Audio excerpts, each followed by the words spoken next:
We're going to talk about a very specific kind of happiness today. It's one that gets misunderstood a lot. It's that genuine satisfaction some people feel when they're completely, totally alone.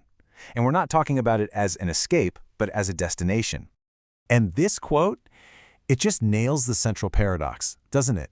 From the outside, people see someone alone and they think something is missing. But for the person on the inside, the experience is one of fullness, a kind of richness that, well, it just doesn't need an audience. So what if we've been looking at this all wrong? What if we just completely reframe it? Maybe being alone isn't about the absence of other people, but about the presence of something else entirely. Let's dig into that. Okay, first, we have to tackle the common view. We need to really get a handle on how our culture tends to see people who are perfectly happy in their own company. Society is really quick to slap on these labels, isn't it? If you choose to be alone, you must be lonely. If you're not constantly doing something, you must be bored. The default assumption is that something's off, that you're disconnected from what makes life good. But is that really what's happening here? I bet you know this person. Or, hey, maybe you are this person. The one who can go a whole weekend with zero plans, and when Monday morning rolls around, they feel completely recharged, totally restored, not desperate for human contact. The world sees an empty weekend, they experienced a full one. All right, so let's pivot. Let's move from that outside view to the internal reality. Because, as psychology tells us, it is a very, very different story. This, right here, gets to the absolute heart of it. It contrasts the myth with the reality. We're not talking about loneliness, we're talking about aloneness, which is just a neutral state. It's not emptiness, it's a fullness that's generated from the inside. And most importantly, it's not a lack of stimulation, but the presence of internal stimulation. And this all comes down to a key psychological idea, internal complexity. It's basically the concept that for some people, their own mind is just a really interesting place to be. It's always generating its own thoughts, its own questions and ideas, so they don't actually need constant outside stuff to feel engaged. Okay, so what does the science have to say about all this? Let's take a look at what's actually happening inside the brain of someone with a rich inner life.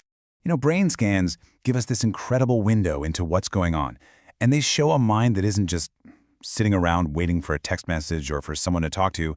It's already humming with activity. It's already deep in thought. And the main player here is something called the default mode network. You can think of it as the brain's hub for daydreaming, self-reflection, and making cool connections between ideas.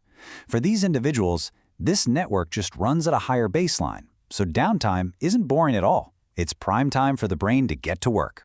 And this explains something fascinating. It's not that people with rich inner worlds don't enjoy socializing. They often do. It's just that, for them, it takes a specific kind of mental energy. It has a real cognitive cost. And this breaks down why. To really engage with someone, first you have to hit pause on your own inner world. Then you have to shift your focus entirely outward and try to track what the other person is thinking and feeling. All that switching back and forth, it just burns through a lot of mental fuel. Way more than just letting your own thoughts flow. So, besides just being a different way of being wired, are there actual advantages to this? Absolutely. Let's explore the hidden strengths that come from being comfortable in the quiet.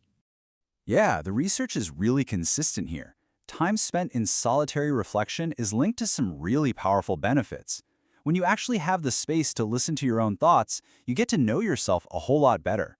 Plus, it's basically the perfect soil for new, creative ideas to grow. And this quote just nails why solitude is so productive. I mean, think about it. The big breakthroughs, the really creative ideas, they almost never happen in a noisy, crowded room. They need focus. They need uninterrupted time. And that's exactly what solitude provides. It's where your mind can finally connect the dots. But despite all these benefits, our culture loves busyness, right?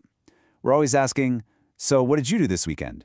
As if nothing is the wrong answer. This pressure makes a lot of people feel like they have to hide how content they are being alone, just to seem normal. So let's bring this all home with one final really important shift in how we see things. If any of this has been ringing true for you, then it's time to start honoring your inner world. First things first, if you find that being alone fills you up instead of draining you, I want you to hear this loud and clear. You are not broken. You haven't failed at being social. You have simply succeeded at being self-sufficient. This isn't some kind of social deficit. It is a cognitive strength. You are internally complex. So it's time to completely reframe this whole thing. Your ability to be alone without feeling bored, to find engagement inside your own mind, that is a powerful asset. It's not something that needs to be fixed, it needs to be valued. And maybe this is the ultimate takeaway. Real boredom isn't about having nothing to do. It's about having nothing to engage with. And for the internally complex person, their own mind is an endless source of engagement. So for them, solitude isn't empty, it's full. So I'll just leave you with this question. For so long, we've been taught that quiet is empty. But what if it's not? What if it's actually a space just brimming with potential? What wonders are waiting in your quiet?